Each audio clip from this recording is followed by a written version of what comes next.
Hey Taylor, you have done really well with this. I know you were struggling with your rough draft on integrating those sources. And so when I opened this, I was very pleasantly surprised that you had a lot of sources in there. You've used them very well. So I'm very proud of you in that regard. This is a very good paper. So let's go through it.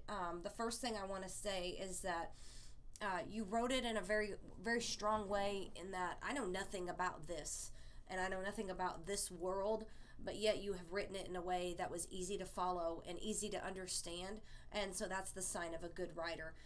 In your introduction here, I just want to point out, and it's really minor, if it's a page number, you don't put the P, that's only for paragraph. However, that's minor. You put right here, this sentence right here, and you followed it up with PARA 14. This is correct. However, I don't see an author or a title, so you would want to put that in the sentence or do it like you did here. That's all I noticed on your introduction. There's a few grammatical mistakes. I'm not going to point them all out, but I'll point a few out. For example, here's a comma splice. The answer is no. That's a complete sentence. And then this one, tracks have drivers sign a waiver. That's a complete sentence, and you've joined it with a comma. That makes it a comma splice. And so you could either fix that and make it two sentences. I would probably put a semicolon in this case. So right here, you would want to put a page number or a paragraph. If it's a personal interview, then you need to put the name above it so that it's clear. So let's come down here, your A, B, and C. Let me come back up here. Oh, it's down here. Very clear map, provides comfort and support. They prevent those injuries and the equipment costs, and it's worth it to save a life.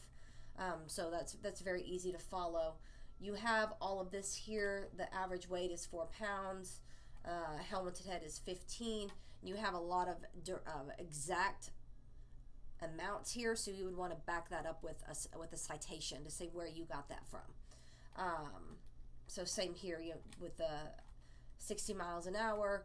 All of these things just seem like they're very factual that you got them from somewhere. You did this well, making it very clear. This is an example of what I mean by making it easy to follow. Come down here. See, like you did here, you have the exact numbers and then you followed it up. So that's correct. So I didn't see anything on this one. Right here is another one. 90% of them choose not to, but you didn't back that up. So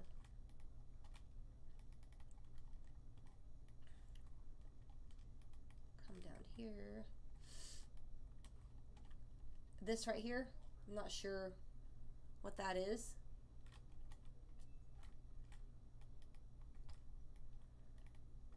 This right here, it didn't really seem to fit. You focused a whole paragraph on the interview, and the interview should be integrated within a paragraph. And so this became a little bit hard to follow because he's going against what you said, and then you talk about should he be fined, and so that doesn't. This paragraph just seemed a little bit out of place here. So when you use an interview, you want to incorporate that into your paragraph and not have it on its own, because this makes it kind of stray from your thesis map. All right.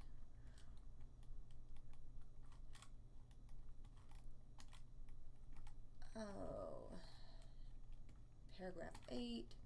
Sherman states you want to put a comma.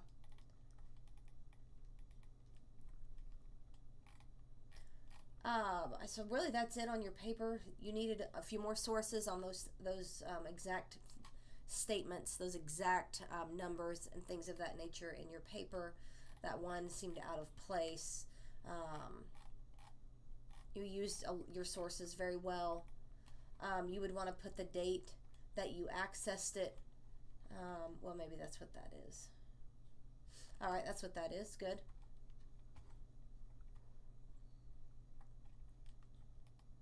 A little bit out of order on the date you accessed it, but that's very minor. Overall, what you have is really good. Good. You have your book.